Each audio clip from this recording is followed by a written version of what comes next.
The only black people that I saw every day were either opening doors or cleaning floors. Chanin Kelly Rae noticed it immediately at Amazon. Black professionals in high-level corporate roles were few and far between. She was one of the outliers. In 2019, Amazon hired her as a manager in diversity. I felt that much more a sense of urgency that I want to do everything that I could or knew to do professionally to change the trajectory of access to opportunity on Amazon's campus and across Amazon's corporate infrastructure. Amazon data shows that 26% of its employees are black. It sounds good, but most of those employees are part of the company's warehouse workforce. Critics say Amazon's highest paid employees are white and male. As a woman that happens to identify as black or African American, I was never as consciously aware of feeling very detached or different in a space as I was at the Amazon's corporate campus. Last year, Amazon committed millions of dollars to social justice organizations. On their webpage, they featured a Black Lives Matter banner. But Chanin says those words didn't align with company culture. I had other leaders tell me that they had more money to buy T-shirts than I had for my program. What does that tell you about the culture? That tells you that they're not very serious. That that a business team or an engineering team could have more money for swag than a global diversity and inclusion leader could have for their programming. Chanin isn't alone. This year, a national publication interviewed more than a dozen current and former Amazon employees who said the company marginalizes people of color. Chanin was one of the employees interviewed by Vox. She told them discrimination at Amazon begins with the hiring process. She said it is not uncommon for women, and especially black women, to have a role advertised at one level, but extended an offer at a position that is lower. Amazon's corporate hierarchy is made up of levels. At the top, CEO Jeff Bezos, the only level 12.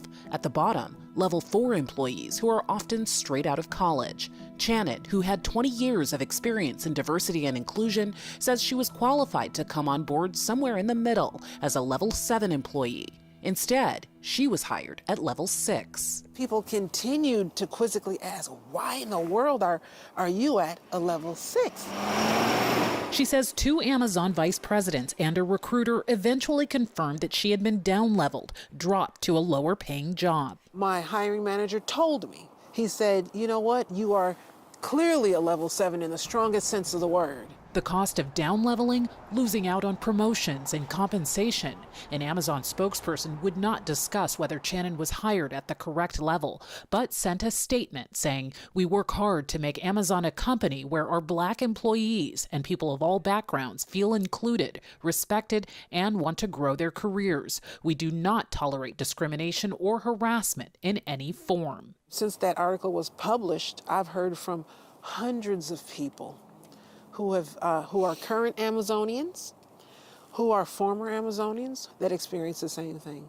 I really do think that there's a systemic issue here. Charlotte Newman is one of the current Amazon employees who reached out to Chanin after the Vox article. There's a clear problem around race and gender at the company that needs to be addressed. Newman says it was so bad she filed a lawsuit against Amazon this year, accusing them of a pattern of hiring black employees at lower levels than comparable white employees, lessening their income and career prospects. It was demoralizing to kind of do work that I knew should have come with a higher title and greater compensation. Amazon declined to speak to the allegations on camera, but a spokesperson told King 5 Charlotte Newman was properly placed in her role at the company.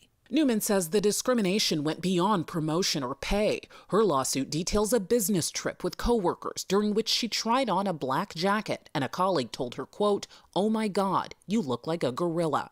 The lawsuit says on multiple occasions, Newman's boss at Amazon, Steve Block, criticized her for speaking out in meetings, calling her too direct, aggressive, and just scary. I instantly recognized the language to be coded and stereotypical. it just really kind of robbed me of my humanity in some ways. The lawsuit says Amazon's management's dismissive attitude toward Black and female employees like Ms. Newman left her vulnerable to sexual harassment and assault by a senior coworker. Newman says that senior coworker, a manager named Andres Mas, harassed her repeatedly, including once at a corporate dinner. He, reached under the table and started to grope my leg, and I froze and used kind of the need to go to the bathroom as an excuse to kind of get up from the table. Came back, sat on the other side of the table. He begged me to go home and sleep with him. In a statement, an Amazon spokesperson said, "We immediately investigated Ms. Newman's sexual harassment claim and fired her harasser.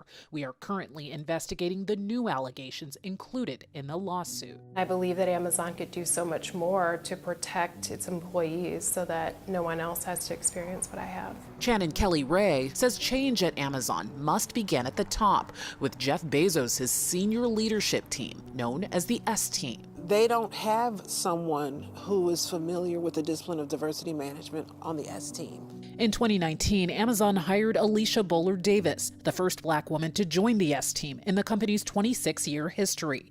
Chanin says that's not enough. She's now running her own diversity and inclusion firm after leaving Amazon last year. There is a culture of fear of speaking up or pushing too hard or being too loud. And that has to change.